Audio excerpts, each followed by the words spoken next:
Welcome back to Reconstructing Relativity. This is Ted Cole and Chapter 17, Personal Thoughts. Today I'm going to take a break from talking about relativity directly, talk a little bit about my background, my experience, and how this constructive model came to be. Parents and family, obviously, extremely important. One of my grandfathers was an engineer, the other one a teacher. My mother was a teacher. And my father was an artist, a naturalist, and he could have been a great engineer too. But he did silkscreen printing for a living, which he got to use a little bit, just a tiny bit of his artistic ability there. But one of my grandfathers, when I was a kid, I asked him how far it was across that lake, and he said, "Well, let's find out." And he got out his surveying transit and a tape ruler and went down to the lake and he triangulated. He took a spot across the lake and got out a little booklet of trigonometric tables, and I was very impressed by that. Like I said, my father taught me a lot, and he could have been an engineer if he wanted to. He did all kinds of things. He was into hi-fi. He built his own hi-fi stereo, built his own photographic studio built an enlarger from an old camera. He designed, not only built a sailboat, then he designed and built his own sailboat, including lab testing in the basement in a little track of water that he made, flowing water. Unbelievable guy. Taught me a whole lot. Taught me a lot about problem solving too. One time we were talking, and he said the thing about solving problems is you got to think about what the problem is. If you understand what the problem is, you may be halfway to solving it. Think too much about the solution, you might jump ahead too quickly and not really understand the problem deeply enough. So he was very much encouraging deep thinking and slow thinking. And that's what I'm a slow thinker, slow but persistent thinker.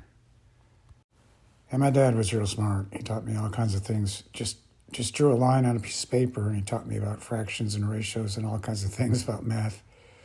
And he explained perspective and how vision works and all kinds of things with the camera. When I got to junior high school, my art teacher tried to explain perspective, and I thought, this is garbage. My dad explained it much better than that. One time I was doing a drawing from up on a hill, and I was in front of this huge lake with a horizon, all the way to the left and to the right. When I looked to the left, the horizon seemed to slope down to the left, and I looked to the right. Perspective seemed to slope down to the right. I'm like, how do I draw this whole thing? I had to put a curve in the middle and draw it down to the left and down to the right.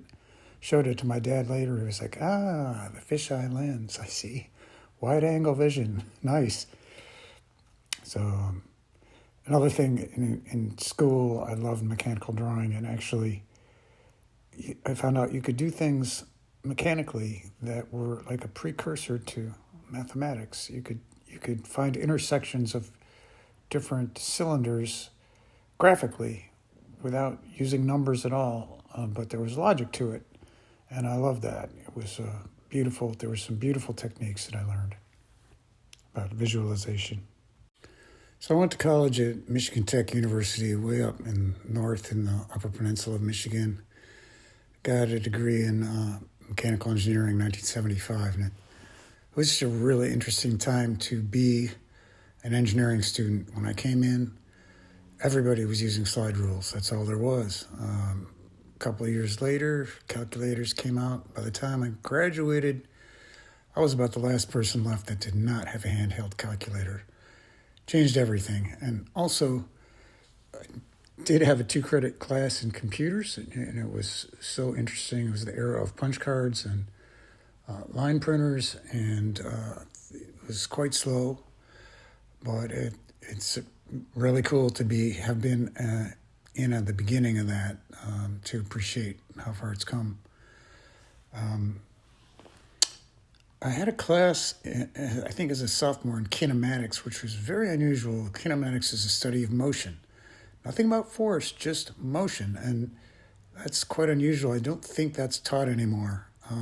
But lots of vector analysis, which I obviously made great use of in this project. And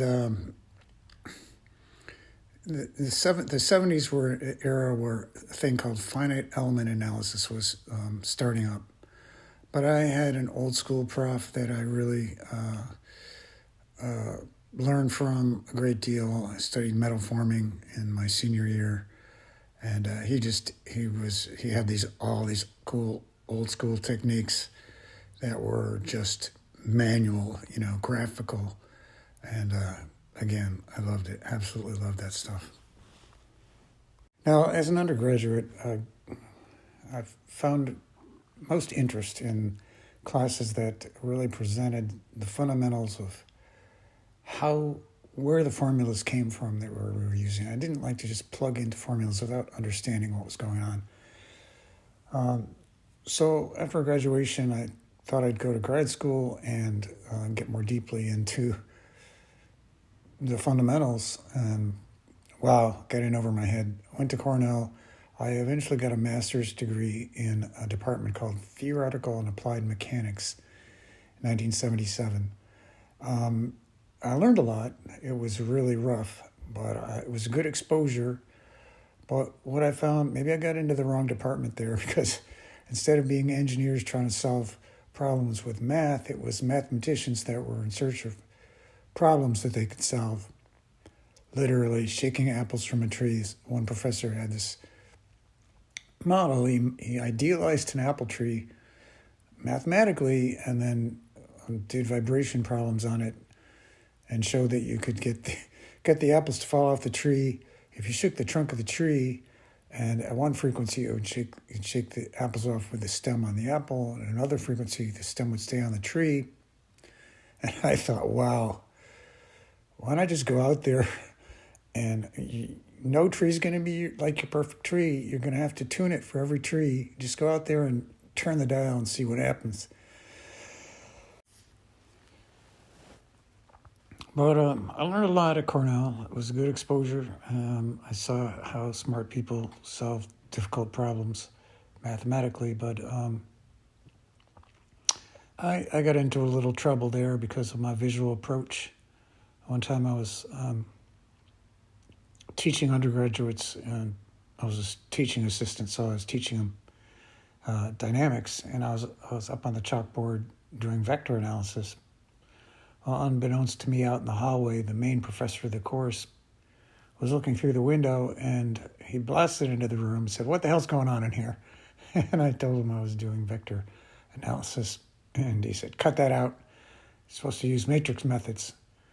And, in a way, he was right. I mean, that is what you need to know how to do matrix methods, but my approach was, use that when the problems get too difficult to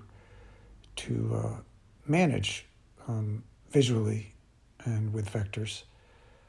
You can go pretty deep with vectors, but you have to be good at it. But you do the matrix methods. It's kind of automatic, but you have absolutely no feel for how it's working.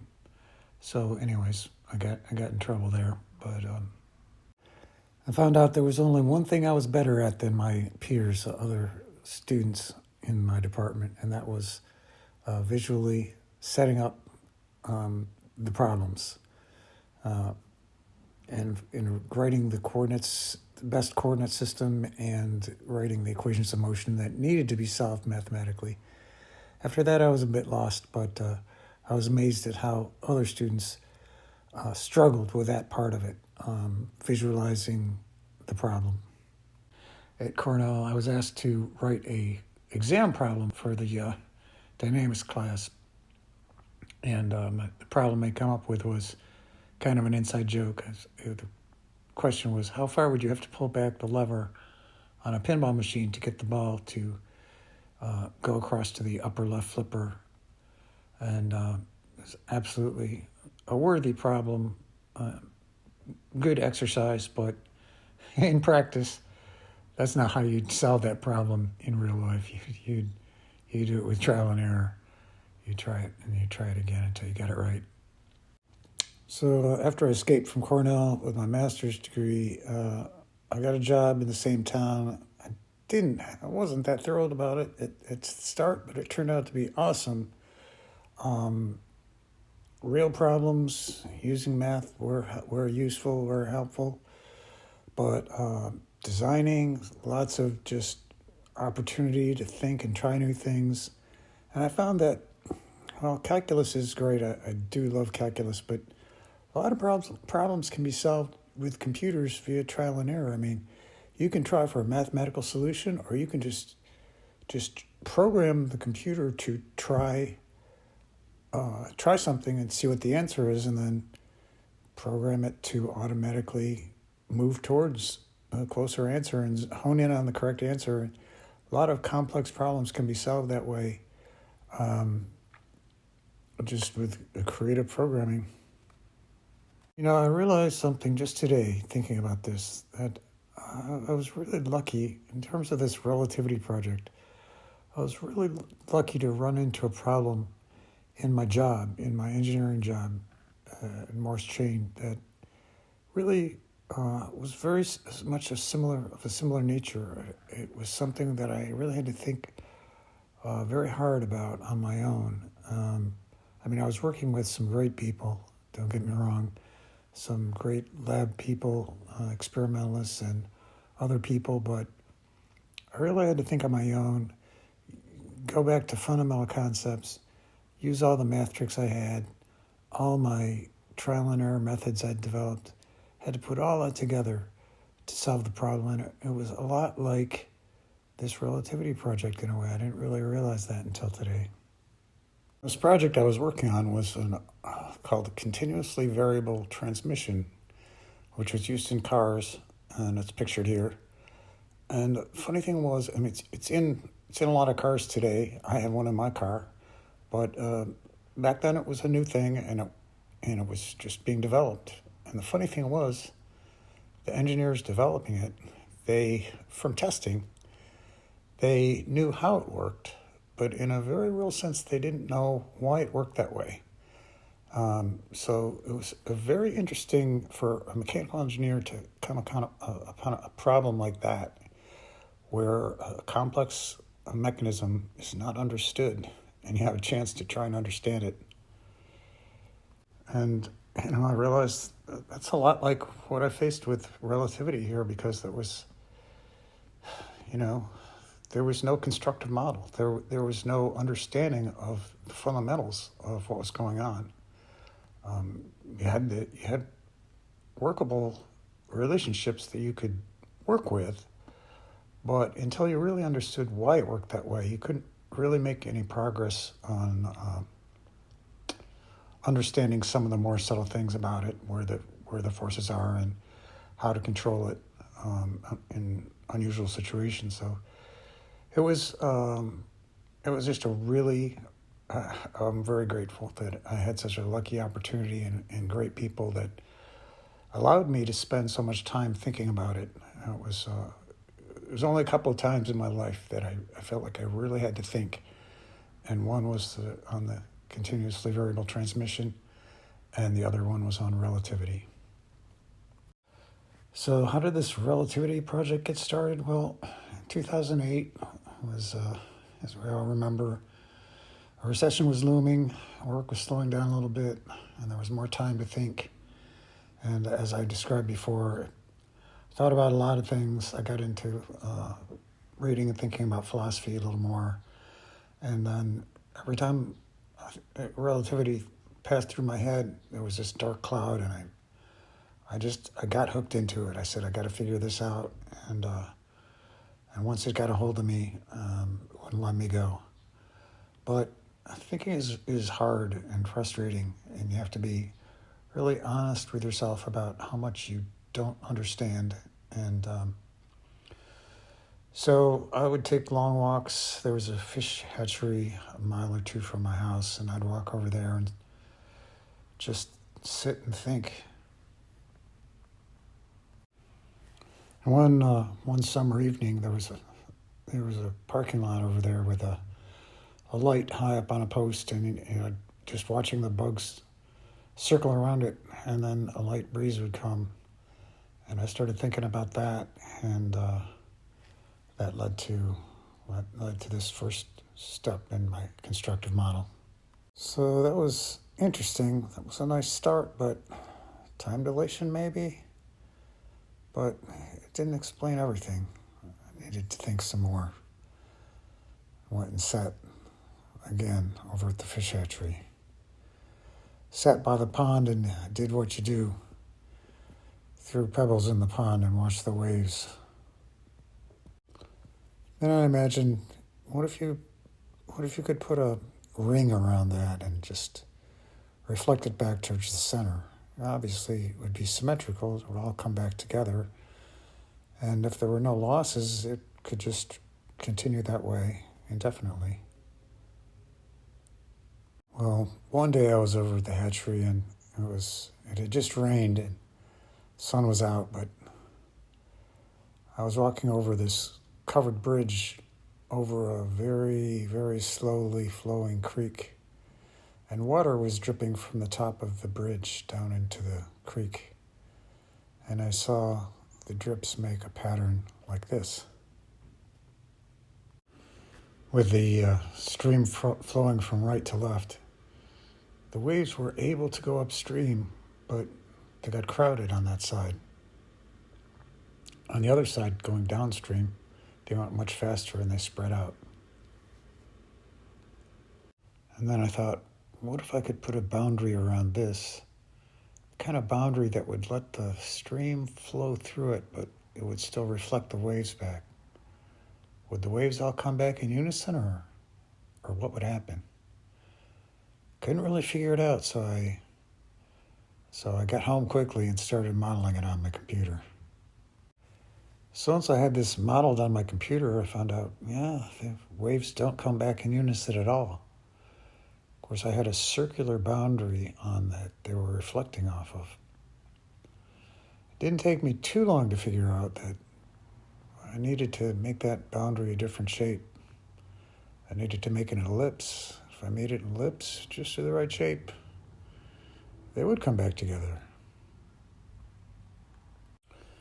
And of course, as I found out, the reflecting boundary had to be an ellipse, and the height ratio of that ellipse had to be gamma, same as the slowdown ratio. So it started to come together then. Then I knew I had length contraction, and it wasn't long before I figured out the time skewing that had to go along with this. So that's the basic story of how I got started on this.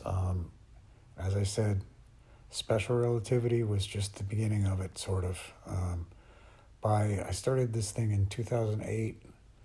By about 2011 or 12, I had special relativity essentially all figured out in my head, and had these problems worked out.